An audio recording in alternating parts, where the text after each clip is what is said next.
आप सबको जय मसीह की। आज के सुबह के इस मॉर्निंग डिवोशन में आपका स्वागत है। आज की सुबह में हम कुछ बातों को देखने पाएंगे। प्रभु यीशु मसीह के साथ दो तरह के लोग हुआ करते थे। एक बड़ी भीड़ जो उनके साथ चला करती थी और उस बड़ी भीड़ में दो तरह के लोग हुआ करते थे। एक तो वो जो पापी, चुंगी लेने वाले, एक ऐसी भीड़ उनके साथ चला करती थी। और इस भीड़ में दूसरे तरह के लोग, वे लोग जो शास्त्री, फरीसी और धर्म के जानने वाले लोग जो उनके साथ चला करते थे, उस भीड़ में मौजूद रहा करते थे। और आज की सुबह जो बातें मैं आपके सामने बांटने पाऊंगा वो एक दृष्टांत से है जो यीशु मसीह ने इनके बीच में कहा। और ये पाया जाता है मत्ती रचित सुसमाचार और उसका 21 अध्याय में आप इस दृष्टांत को पा सकते हैं। मत्ती रचित सुसमाचार उसका 21 अध्याय और उसका 28वें वचन से आगे तक। यहाँ पर इस प्रकार से कुछ बातें हैं कि किसी मनुष्य के दो पुत्र थे और उसने पहले बेटे से कहा कि जाकर दाख की बाड़ी में काम कर। उसने पहले तो ना कहा, लेकिन उसके बाद पछता कर काम करने के लिए चला गया।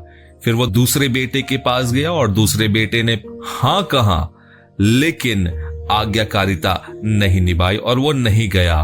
तो प्रभु के लोगों, हम यहां देखते हैं दो तरह के प्रति उत्तर को पिता के आज्ञा के प्रति। और यही तो यीशु मसीह सिखाना चाहते थे कि आपका प्रति उत्तर परमेश्वर की आज्ञा के प्रति क्या है।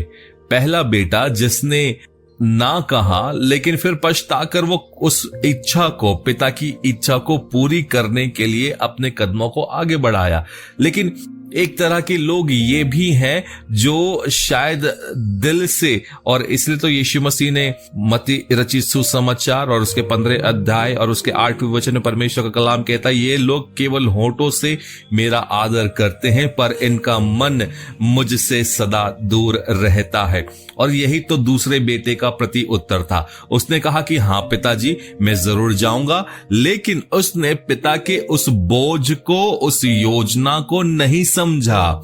आज प्रभु के लोगों, शायद कहीं मैं उस दूसरे बेटे के समान भी ना बन जाऊं, जो पिता के उस बोझ को, उस दर्शन को, उस योजना को, जो पिता की इच्छा है, उसे क्या आज मैं समझ पा रहा हूं। आज की सुबह में मैं आपको उत्साहित करना चाहूंगा कि हो सकता है मैंने ना कहा हो परमेश्वर के लिए, परमेश्वर की योजना के लिए, उसकी बुलाहट के लिए, उसके लिए मैंने जो प्रति उत्तर कहा है वो शायद ना हो सकता है। शायद हो सकता है मैंने अपनी बुलाहट को भी ना समझा हो कि परमेश्वर मेरे जीवन से क्या उद्देश्य रखता है। परमेश्वर ने कहा शायद सेवा के लिए खड़े हो, परमेश्वर ने कहा शायद प्रार्थना के लिए तैयार हो, परमेश्वर ने कहा शायद कुछ और बातों के लिए मुझे तैयार करना चाहता, लेकिन शायद मेरा प्रति उत्तर ना रहा हो। लेकिन आज वह समय है कि मैं उस पहले बेटे की तरह पश्चाताप कर कर, ओ मैंने परमेश्वर की योजना को ना पहचाना, मैंने परमेश्वर की इच्छा को ना पहचाना,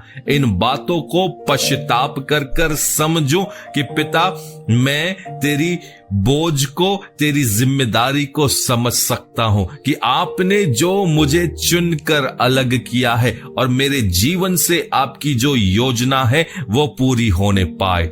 आज क्यों ना परमेश्वर के पास आ जाए कि खुदा, मैं उस दूसरे बेटे की तरह नहीं बनना चाहता जो जुबान से तो हाँ कहे लेकिन अपने दिल से परमेश्वर से दूर है। लेकिन मैं उस पहले बेटे की तरह बनूं जो हो सकता है अगर मैंने ना कहा हो, लेकिन पश्चाताप कर कर वो फिर से पिता की इच्छा को पूरी करो। इन दोनों बेटे के अलावा हम एक और पुत्र की ओर देख सकते हैं और वो पुत्र है यीशु मसीह, जो ना सिर्फ बाहर से लेकिन दिल से भी परमेश्वर की, पिता की इच्छा को पूरी करने के लिए तत्पर रहा उम्र भर और पिता की इच्छा को पूरी किया। तो क्यों ना मैं और आप भी अपने परमेश्वर की ओर देखें, उस पुत्र की ओर देखें जो यीशु मसीह है, जिसने दिल की गहराई से और बाहर से भी परमेश्वर की इच्छा को पूरी किया, पिता की योजना को पूरी किया, पिता के योजना के बोझ को समझा और उस जिम्मेदारी को बखूबी निभाया। परमेश्वर को महिमा मिले। तो क्यों ना आज मैं और आप परमेश्वर के पास लौट आए और कहें कि खुदा, मैं तेरी इच्छा को पूरी करने के लिए तैयार हूं। पिछले दिनों में जो किया उसके लिए क्षमा कर। परमेश्वर आप सभी को आशीष देवे।